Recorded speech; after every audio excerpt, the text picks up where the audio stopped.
1859년 미국의 여성의학 박사 원조인 블랙웰과의 운명적인 만남을 통해 인생의 전환점을 맞은 그녀는 이후 험난한 의사의 길을 가게 된다. 의사가 되기 위해 엘리자베스는 영국의 여러 의과대학에 지원서를 제출했으나 여성이라는 이유로 거부당했다.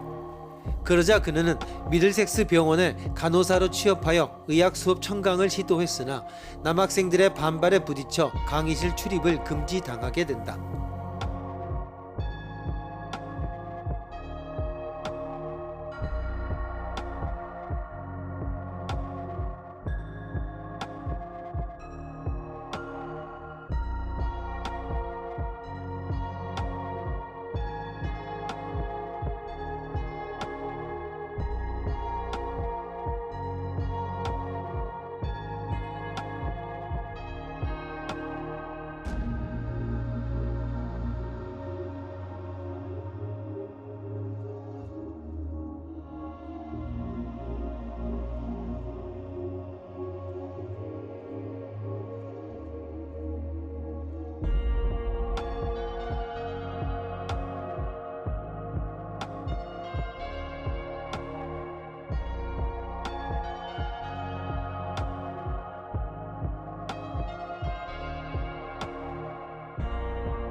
수학은 경제 분야나 일상생활 전반에도 깊게 관여하고 있습니다.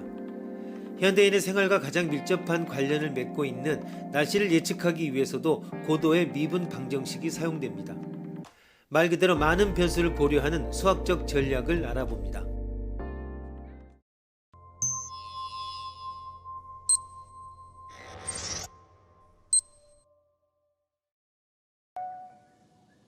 시간이란 무엇인가? 아무도 묻지 않았을 때는 시간이 무엇인지 알지만 정작 시간을 설명하려고 하면 알 수 없게 된다. 라는 성 어거스틴의 말은 시간의 성격을 잘 지적하고 있다. 시간의 본질이 무엇인지 알기는 어렵지만 분명한 것은 시간이 마치 화살과 같이 과거로부터 미래를 향하여 흘러가고 있다는 사실이다. 시간의 방향성에 대해서는 근대에 들어와 비로소 과학적으로 연구되기 시작하였는데 시간을 바라보는 관점은 크게 우주론적 시간과 연력학적 시간의 두 가지가 있다. 우주론적 시간이란 우주가 팽창하는 방향으로 진행하는 시간과 관련된 개념이며 연력학적 시간이란 엔트로피, 즉 무질서의 정도가 증가하는 방향으로 진행하는 시간과 관련되는 개념이다. 두 번째 연력학적 시간이라는 개념은 낯설다. 우리가 잘 생각해보지 않은 영역이기 때문인데 짐작해본다면 어떤 것일까?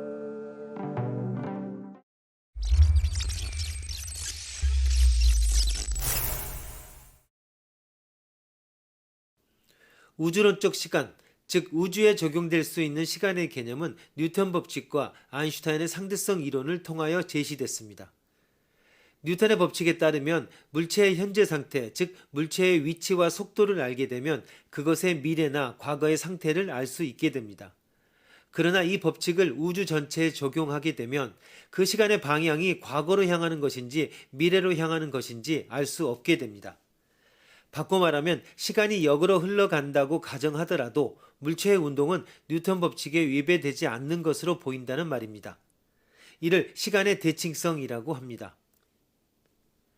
예를 들어 우주 탐사선에서 행성 운동을 촬영한 필름은 앞뒤 어느 방향으로 돌려도 뉴턴의 법칙에 잘 들어맞습니다. 따라서 뉴턴의 법칙만 가지고는 현재 우주가 팽창하는 방향으로 진행하고 있다고 생각되는 우주론적 시간의 방향성을 제대로 설명할 수가 없습니다. 그뿐 아니라 지금까지 우주의 팽창에 대해서 가장 잘 설명하는 이론이라고 알려진 아인슈타인의 상대성 이론조차도 시간의 방향성에 대해서만은 제대로 설명을 못하고 있습니다.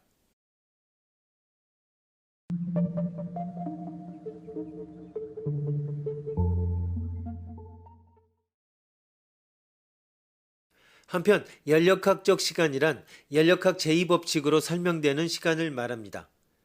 연력학 제1법칙에 따르면 자연현상은 에너지가 흩어져 엔트로피가 증가하는 방향으로 진행됩니다.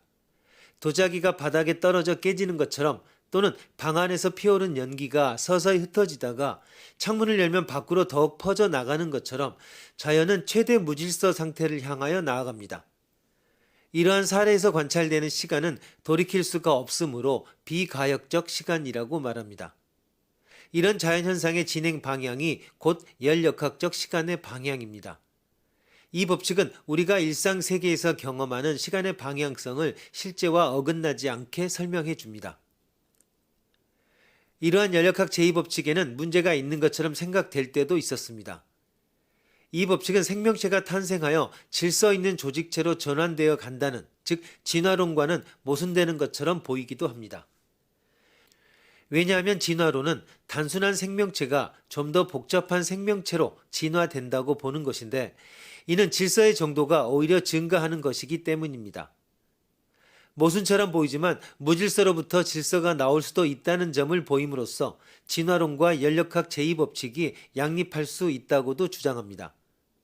즉 자연에는 열평형 상태, 곧 최대 엔트로피 상태를 지향하는 과정만 존재하는 것이 아니라 엔트로피 증가를 최소화하려는 비평형 현상도 존재할 수 있다는 것입니다.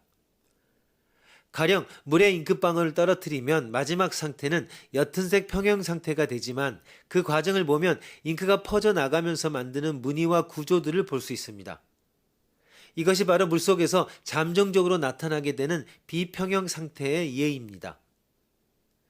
진화론도 이와 같은 비평형 상태가 지속되는 과정에 해당하는 현상이라고 봅니다. 이 설명은 연력학 제2법칙은 진화론과 모순 없이 양립하면서 일상적인 시간의 방향성을 잘 설명해 줄 수 있습니다. 그런데 이 연력학 제2법칙을 우주 전체에 확대 적용해 보면 어떻게 될까? 결국 우주는 엔트로피가 낮은 상태에서 높은 무질서한 상태로 진행됩니다. 이 과정이 무한히 지속되면 우주는 최대 엔트로피의 상태, 즉 사용 가능한 모든 에너지가 완전히 고갈되는 열사라고 부르는 상태에 이르게 될 것입니다. 이 열사의 상태가 시간의 최종 도착점인 셈입니다. 그러나 이 해석은 우주의 팽창 과정에서 만류 인력이 작용한다는 점을 고려하지 않았기 때문에 실제 우주의 시간을 정확하게 설명하지는 못합니다. 이처럼 연력학 제2법칙도 일상적인 세계 안에서만 설명력을 가질 뿐 우주 전체에 적용되는 시간의 방향성에 대해서는 제대로 설명을 하지 못합니다. 시간의 방향성에 대한 진정한 설명에 이르기 위해서는 일상적인 시간의 방향성과 함께 우주 전체에 적용되는 시간의 방향성을 동시에 설명할 수 있는 통일된 이론이 필요합니다. 이 이론을 개발하는 것이 현대 과학이 안고 있는 큰 과제입니다.